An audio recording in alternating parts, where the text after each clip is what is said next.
Abacus తీసుకున్నాం. తీసుకొని తర్వాత నువ్వేం తింటావు?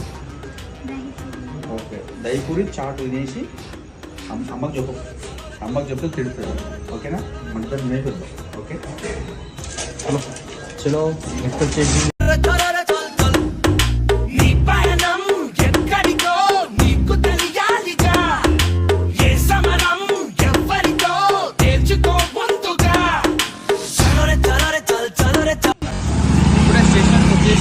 ఐషుకు అబాకస్ తీసుకోవడానికి వచ్చేసాం. షాప్కి వచ్చేసి అబాకస్ తీసుకోవాలి. ఐషు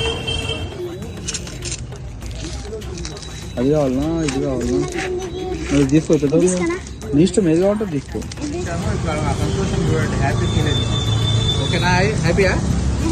మనం చాటు అక్కడికి వెళ్దాం.